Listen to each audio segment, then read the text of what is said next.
Good morning guys, જય શ્રી કૃષ્ણ. બધાને ગણેશ ચતુર્થીની હાર્દિક શુભકામના. હવે અમે સોસાયટીમાં ગણપતિ લાવી રહ્યા છીએ, ત્યાં જઈ રહ્યા છે.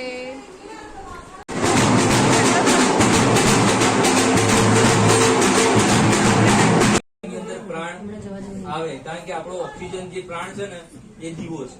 બરોબર, આપણા શરીરમાં પણ પ્રાણવાયુ જ્યાં સુધી છે એ દીવો છે.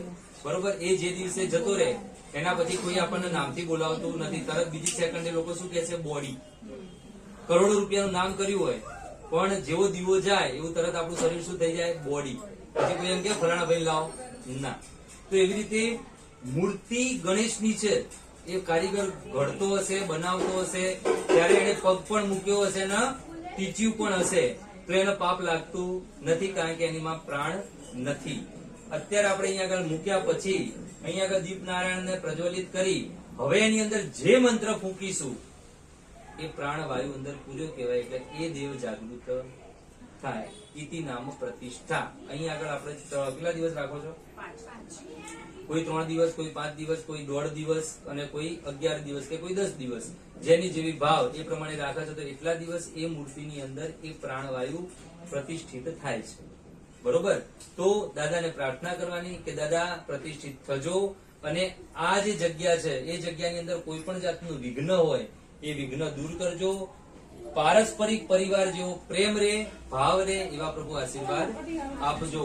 દરેકે આંખો બંધ કરી દેવાની છે, આંખો ખુલ્લી રાખવાની નથી, મોઢું બંધ રાખવાનું છે.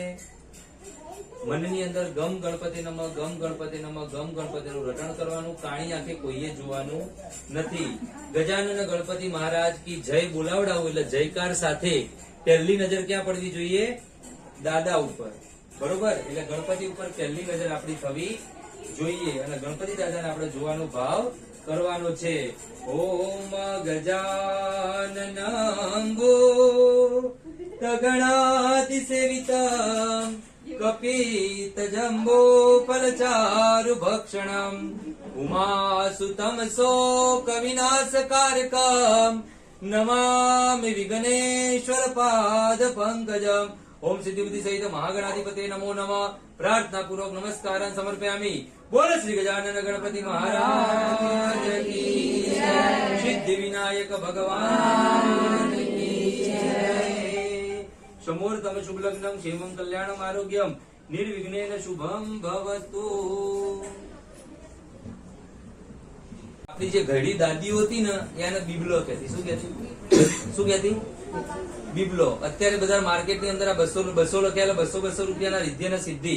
હવે આ નાના છોકરાને બતાવો ને તો એક ટાઈમ એ છોકરું ડરી જશે. આપણા દાદા દાદીઓ કહેતા કે આવા બિબલા આપણા ઘરમાં રાખવાના નહીં. રિદ્ધિ સિદ્ધિ આપણા ઘરે કયા પ્રકારે શોભે તો કે પુંગી ફલાદી લક્ષ્મી. પુંગી ફલ એટલે સોપારી. સામાન્ય સીધી 2 સોપારી લાઈન મૂકી દો ને આ 200 ના કરશો ને તો પણ ચાલે. એટલે આ બધા બિબલા, હું તો આને બિબલા કહું છું. બરોબર, આવા બધા આપણા ઘરમાં શોભતા નથી. એટલે આજ પછી ગણપતિ આગળ આ બધી વસ્તુ લાવવાની જરૂર રહેતી નથી. જે દુકાનથી લાવ્યો ત્યાં આગળ પ્રેમથી પાછા આપી આવજો. બરોબર, આપણા ઘરે પણ ન રખાય, મંદિરમાં પણ આ બધા રખાય નહીં, કારણ કે આ વન ટાઈપ ઓફ પૂતળા છે. આપણી સંસ્કૃતિ પૂતળાને પૂજનારી નથી. બરોબર, એના કરતા 2 સારી સોપારી. ગણપતિ બાપા